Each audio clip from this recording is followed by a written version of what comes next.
우리는 이제 고난주간을 앞에 두고 있습니다. 저는 고난주간을 앞에 두고 예수님께서 이 고난주간에 우리에게 주신 가장 중요한 명령 하나를 오늘 살펴보려고 합니다. 이 성경에는 신학자들이 두 개 구절에 별명을 붙여 놓았어요. 별명을 붙인 두 개 구절이 있는 거예요. 이 첫 번째는 위대한 분부, 또 하나는 위대한 계명이에요. 위대한 분부는 우리가 너무 잘 아는 마태복음 28장 19, 20절이죠. 그러므로 너희는 가서 모든 족속으로 제자를 삼아 아버지와 아들과 성령의 이름으로 침례를 주고 내가 너희에게 분부한 모든 것을 가르쳐 지키게 하라. 동사가 많지만 주동사는 딱 하나예요. 뭐죠? 제자 삼으라. 이거 제가 목사님들 가르치면서 물어봐도 모르는 걸 우리 성도들은 다 알잖아요. 다 같이 제자 삼으라. 이것이 예수님이 우리에게 주신 위대한 분부예요. 그럼 위대한 계명은 뭐냐? 오늘 본문에 나타난 이 구절에 있어요. 간단합니다. 명령은 서로 뭐하라? 사랑하라. 이것이 위대한 계명이에요.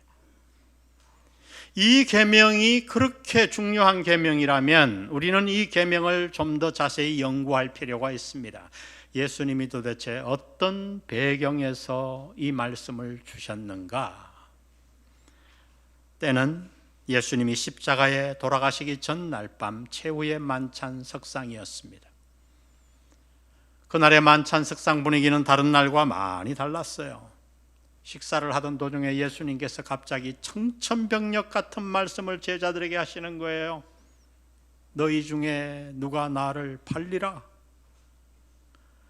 얼마나 이 말이 충격적이었던지 그렇게 나서기를 좋아했던 베드로조차 감히 나서지 못하고 턱짓으로 요한 보고 물어보라고 시켰어요. 오늘 본문 전후를 자세히 읽어보면 만찬 석상의 자리 배정이 몇 개가 뚜렷하게 나타납니다. 이 유대인의 문화권은 동양 문화권이거든요. 그래서 그들의 식탁은 서양 식탁이 아니고 레오나르도 다빈치가 그린 최후의 만찬 그 식탁이 아니고 우리나라 밥상이에요. 어떻게 만찬을 즐겼는가? 큰 쿠션을 왼쪽 겨드랑이에 놓고 45도로 누워서 손으로 만찬을 먹었어요. 제가 내과 의사한테 물어봤더니 위가 왼쪽으로 있어서 소화가 잘 될 것 같답니다. 한번 해보시기 바랍니다. 우리는 젓가락 문화니까 이게 불가능하지만 손으로 먹었단 말이죠. 그러니까 여러분 식사 중에 마리아가 와서 예수님의 발에다가 향유를 붓고 머리털로 씻을 수 있었죠. 테이블에서 먹고 책상다리하고 먹었으면 무슨 수로 그 발을 꺼내갖고 그렇게 할 수 있었겠어요.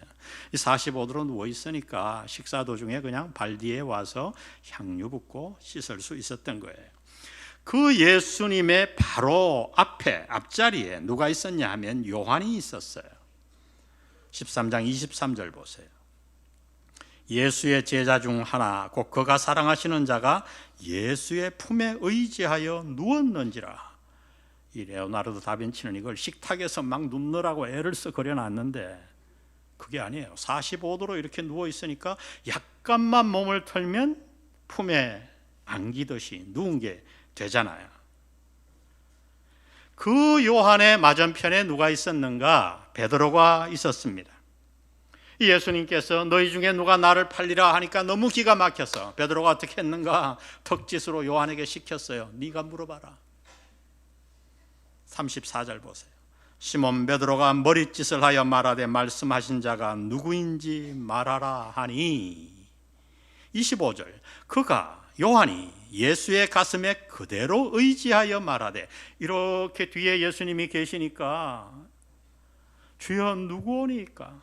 예수님 누가 도대체 예수님을 팝니까? 누가 예수님을 판다고 그렇게 말씀하는 거예요? 예수님께서 내가 떡 한 조각을 찍어주는 그가 나 바로 그니라. 예수님께서 떡을 찍어서 어떤 분은 조청에 찍었다고 그러는데 조청 아니고요. 식초에 유대인들은 초에다가 찍어 먹었어요. 초에 찍어서 가룟 유다에게 줍니다. 가룟 유다가 그 떡을 받고 그 자리를 떠나가요. 여러분 한번 상상해 보세요. 가룟 유다가 떠나가자 예수님이 떠남을 또 얘기하는데 누구의 떠남인가? 예수님의 떠남이에요. 그런데 이 떠남은 잠시 떠남이 아니라 죽음이에요. 여러분, 그날의 만찬석상의 분위기를 한번 상상해 보세요. 우리가 모시는 예수님과 함께 해도 이렇게 복음을 전하기 어렵거든. 이제 예수님이 우리 곁을 떠나가시면 우리는 어떻게 되는가? 이제 이 교회는 세워보지도 못하고 문을 닫아야 되는가? 제자들은 너무 불안하고 두려웠어요. 이렇게 불안하고 두려운 상황 가운데서 예수님이 오늘 이 계명을 제자들에게 주시는 거예요. 서로 사랑하라. 무슨 뜻이냐면, 얘들아, 내가 너희 곁을 떠난다고 불안해하지 말아라. 두려워하지 말아라. 내가 너희 곁을 떠나도 너희가 이 계명을 지키면, 이 계명만 지키면 교회는 망하지 않을 거야. 아니, 오히려 더 부흥할 거야. 그 계명이 뭐예요? 서로 뭐하라? 사랑하라. 서로 사랑하라. 그런데 여러분, 왜 새 계명인가요? 새 계명을 너희에게 주노니. 구약에는 사랑하라는 계명이 없었나요? 아니요. 우리가 잘 아는 율법책으로 알려진 레위기 19장 18절에 보면 이미 이렇게 말씀했어요. 내 이웃을 내 몸과 같이 사랑하라. 그런데 왜 새 계명이에요? 오늘 예수님이 이 사랑하라는 계명을 주시며 새 계명이라고 말씀하신 이유는 그 사랑하라는 계명 앞에 붙은 하나의 수식어구 때문이에요. 다시 한번 본문을 보세요. 새 계명을 너희에게 주노니 서로 사랑하라.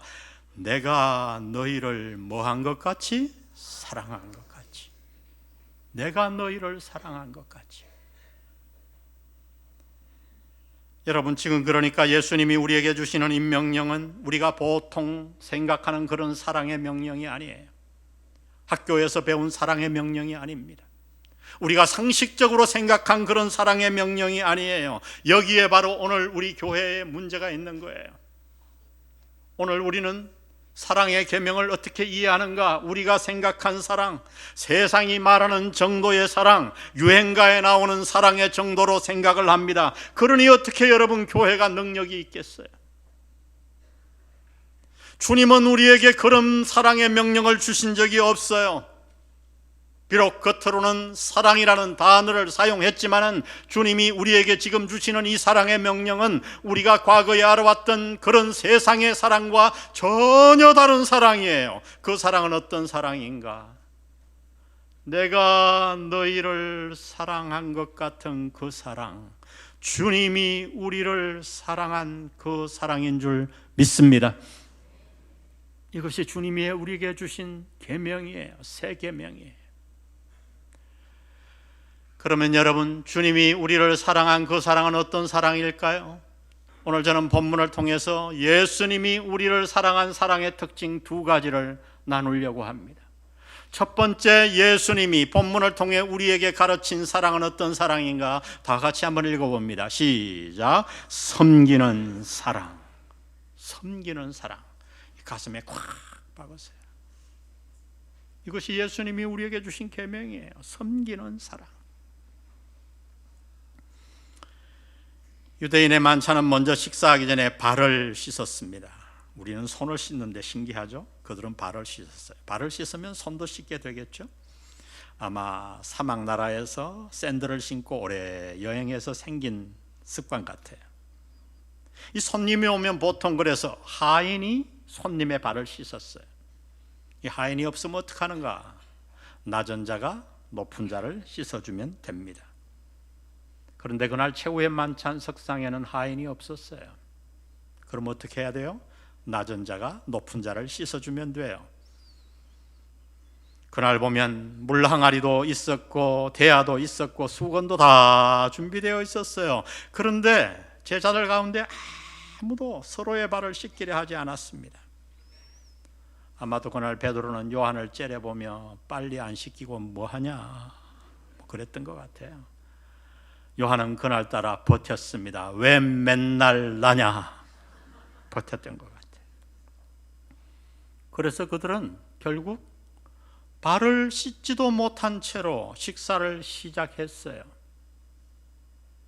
여러분, 그들의 마음이 얼마나 불편했겠습니까? 그런데 그들은 왜 서로의 발을 씻겨주려고 하지 않았을까요? 그 이유를 오늘 이 최후의 만찬을 기록한 누가는 이렇게 밝혀놓았어요. 누가복음 22장 24절에 보니 또 그들 사이에 그중 누가 크냐 하는 뭐가 난지라? 다툼이 난지라. 누가 크냐 하는 다툼이 난지라. 여러분, 예수님은 십자가를 앞에 두고 고민하고 있는데 제자들은 누가 크냐 하고 서로 싸우고 있었어요. 이렇게 누가 높은가 하고 다투는 상황 가운데서 누가 다른 사람의 발을 씻기려고 하겠습니까? 그래서 그들은 상대를 향한 아주 원망의 마음, 심지어 미워하는 마음을 가지고 식사를 시작했습니다. 어떻게 음식이 잘 입에 들어왔겠어요? 그때 그렇게 식사하고 있는데 한 사람이 대야로 걸어갑니다. 그리고 대야에 물을 담아 발을 씻깁니다. 그가 누구죠? 예수님이셨어요. 여러분이 그 자리에 앉아있다 생각하시고 그 장면을 한번 머리로 그려보십시오. 발을 씻기는데 얼마나 시간이 많이 걸렸겠어요. 물 떠서 발 씻기고 물 버리고 새로 물 받아 또 씻기시고 수건으로 닦아주시고 참의 시간이 지났겠죠. 그렇게 발을 다 씻기시고 나서 주님이 드디어 입을 열어 이렇게 말씀합니다. 12절, 그들의 발을 씻으신 후에 옷을 입으시고 겉옷을 벗고 씻기셨거든요. 옷을 입으시고 다시 앉아 그들에게 이르시되 내가 너희에게 행한 것을 너희가 아느냐? 당신은 아십니까? 정말 아십니까? 내가 너희에게 행한 것을 너희가 아느냐? 참 침묵이 흘렀겠죠.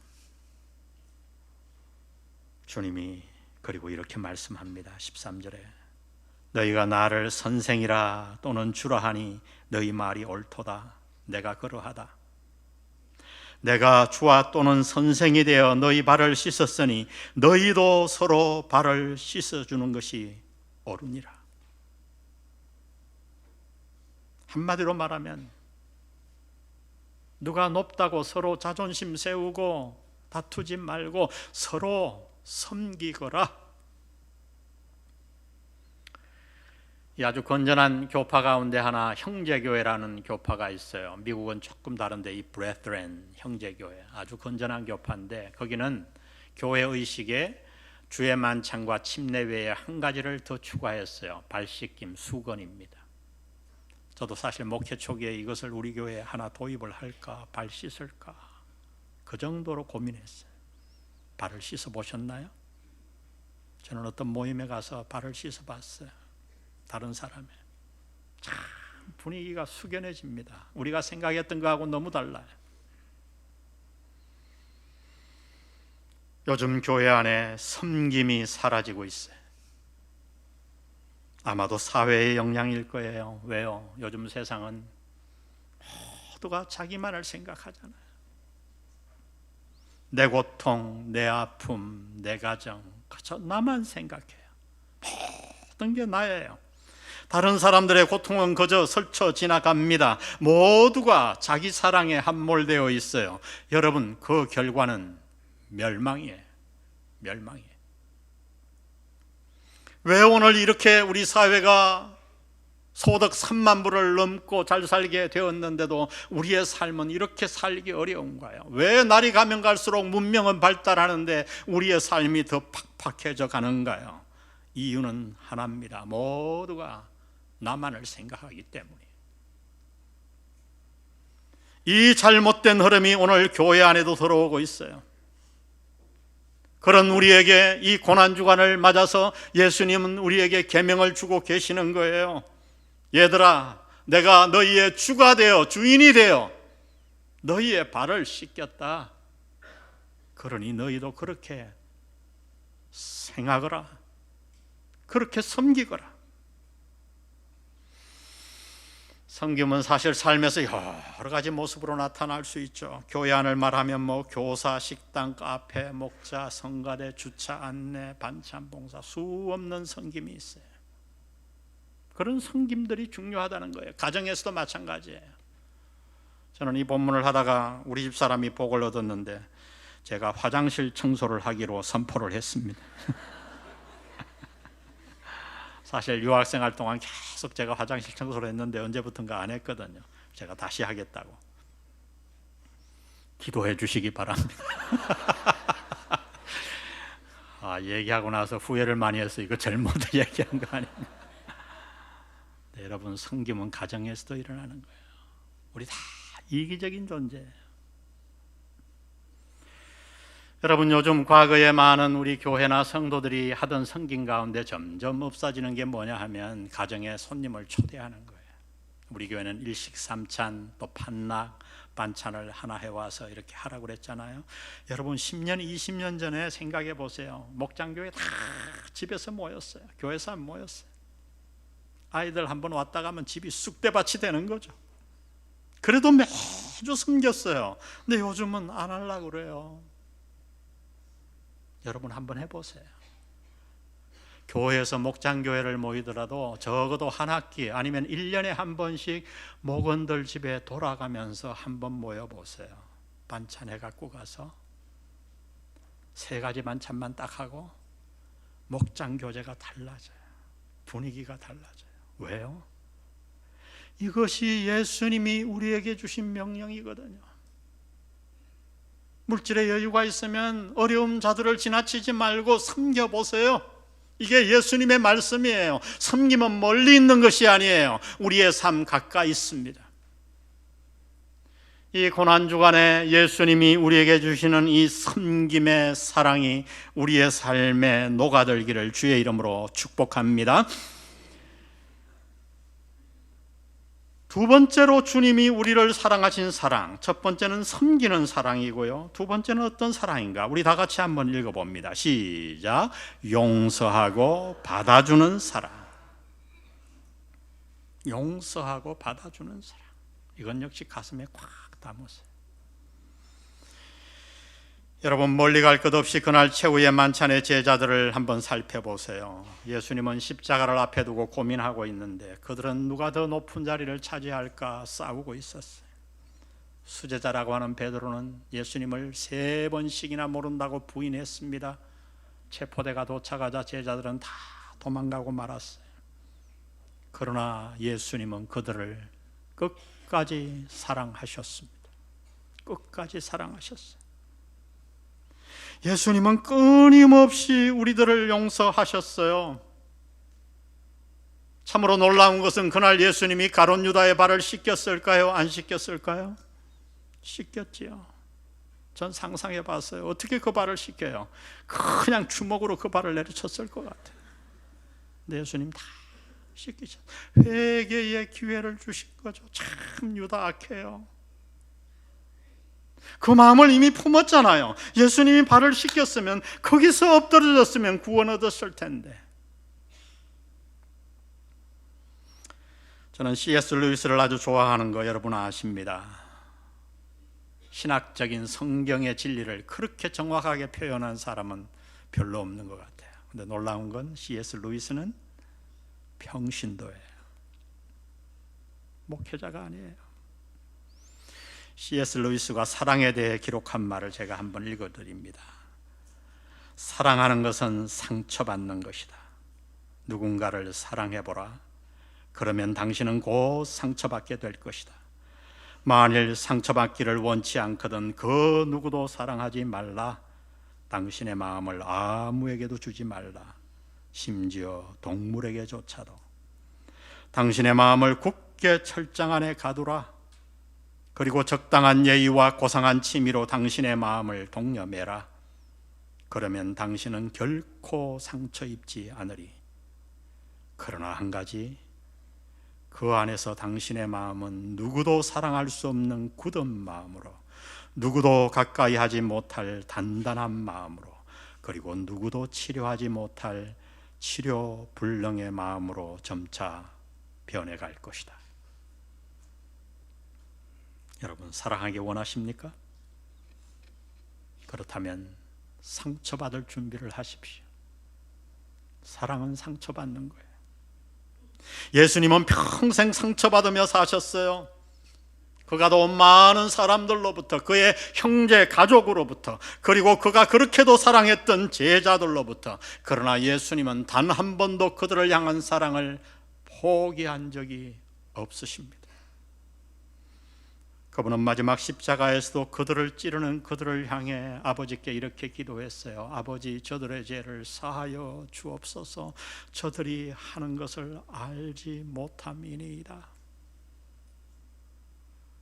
여러분, 수제자 베드로를 보세요. 만찬석상에서 예수님이 떠나가겠다고 하니까 죽는 데까지라도 따라가겠다고 큰 소리쳤던 그가 3번 부인했잖아요. 그리고 나서 저 갈릴리 옛날 고향으로 돌아가 고기 잡고 있는데 예수님이 나타나셨어요. 고기를 구워놓고 조반 드신 후에 물으십니다. 시몬아, 네가 나를 사랑하느냐? 3번 물으셨어요. 예수님은 그 제자에게 내 양을 먹이라, 내 양을 치라. 여러분, 그 양이 어떤 양이에요? 십자가 위에서 피 흘려 사신 귀한 양을 성공한 제자가 아니라 실패한 제자, 자기를 3번씩이나 모른다고 부인하는 그 제자에게 주님은 최초로 맡기셨어요.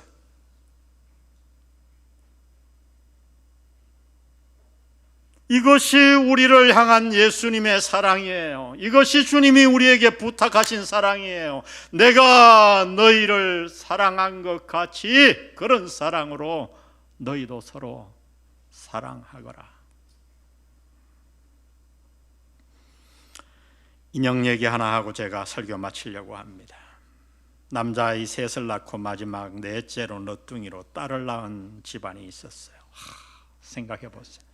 얼마나 예뻤을까요? 아빠는 그의 이름을 꽃님이라고 지었습니다.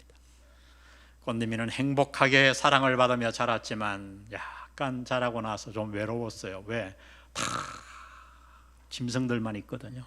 남자들만. 그걸 안 아빠가 어느 날 예쁜 여자 인형을 사다 줬습니다. 꽃님이는 너무 그 인형을 사랑해서 별님이라고 이름을 붙였어요.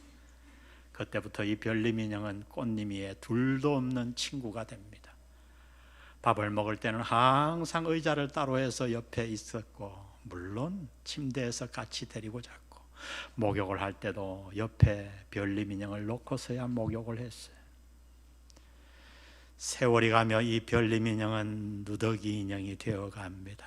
눈이 튀어나오고 팔이 부러지고, 어느 날 이 가족이 강원도로 여행을 갔어요. 호텔에서 꽃님이가 깜빡 잠이 들어 아빠가 탁 안고 차에 싣고 서울을 향해 1시간 이상 달려왔는데, 그때서 꽃님이가 깨자마자 별님이가 없는 거예요. 이미 1시간 반을 달려왔지만 차를 그대로 돌렸고 식구들 중에 누구도 불평하지 않았어요. 왜요?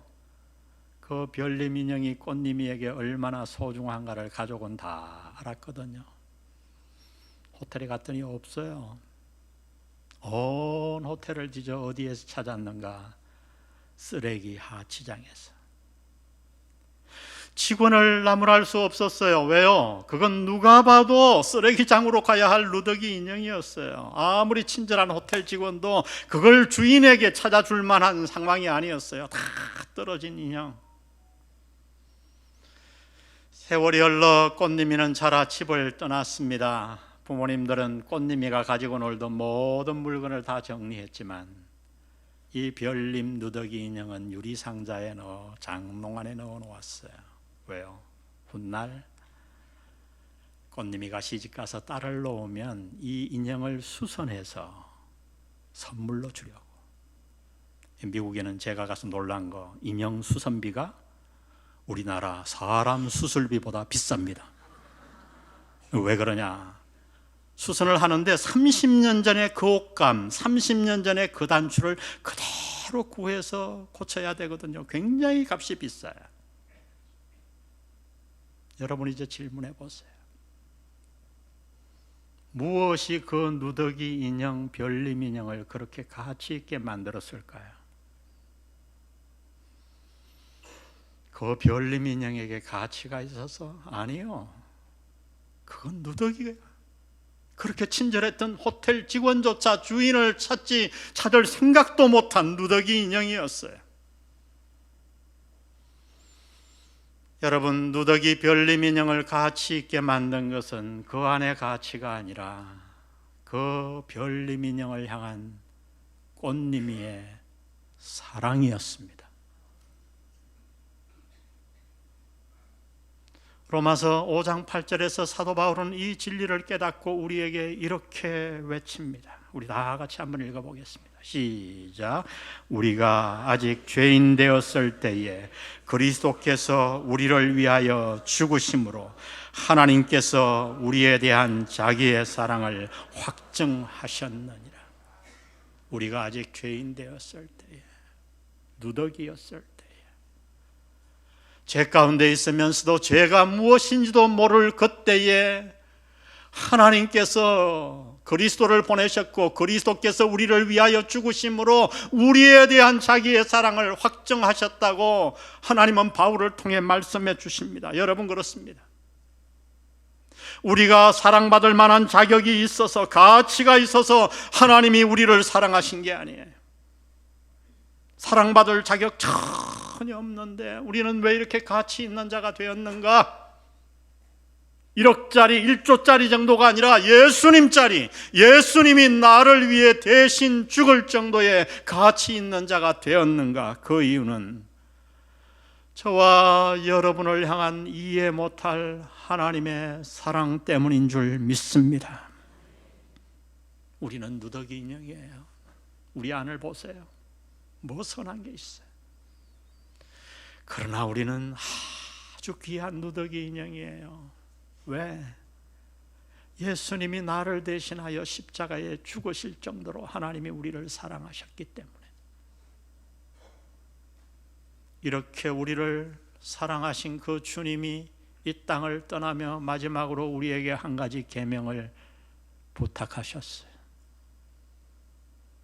그것은 바로, 얘들아, 너희 주위에 있는 나의 누더기 인형들을 사랑해 다오. 아멘. 내 마음에 들어서가 아니에요. 내 기준에 맞아서가 아니에요. 우리가 그를 사랑해야 되는 이유는 주님이 그를 십자가에 죽으시기까지 사랑하셨기 때문입니다. 우리가 이렇게 사랑하면 주님 말씀합니다. 모든 사람이 너희가 내 제자인 줄 알리라. 제자. 우리 이런 공동체 만드십시다. 고난주간에 이 계명 모두 받고 우리의 가정이 사랑의 도가니, 사랑의 관계로 회복되고 우리 공동체가 사랑의 공동체가 되기를 주의 이름으로 축복합니다.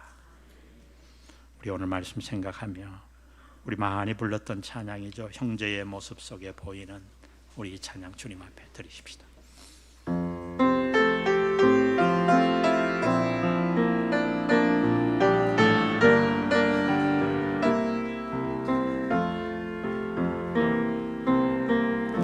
형제의 모습 속에 보이는 하나님 형상 아름다워라.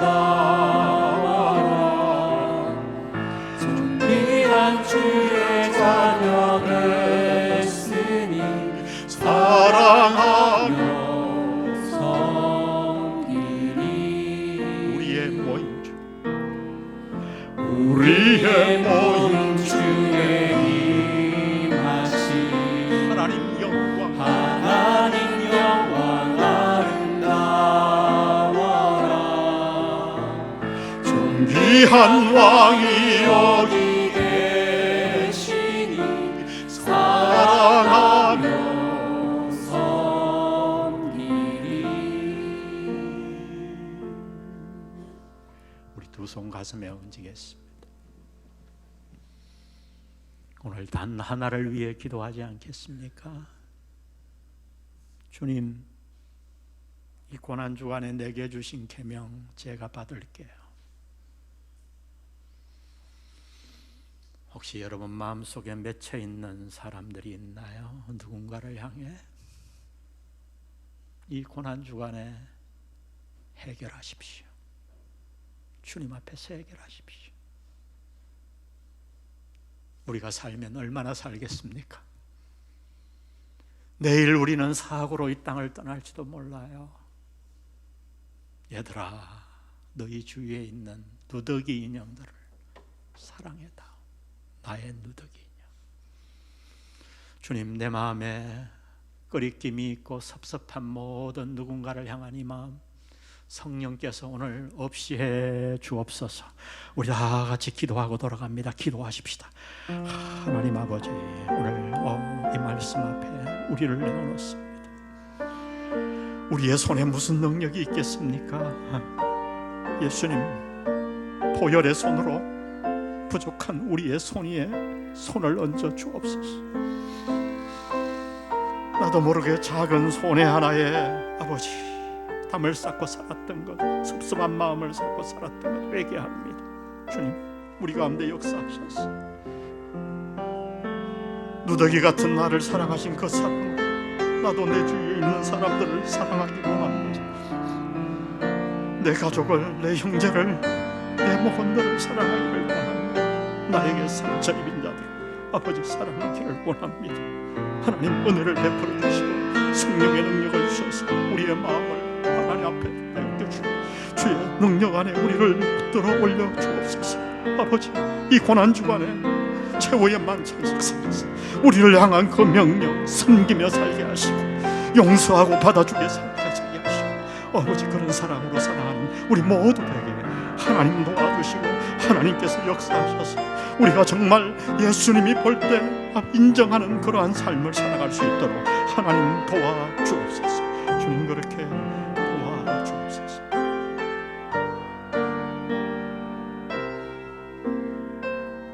형제의 모습 속에 보이는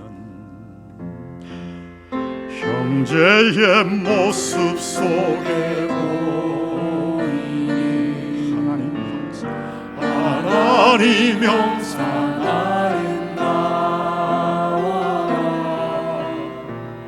존귀한 주의 자녀 됐으니 사랑하며 섬기리 사랑하며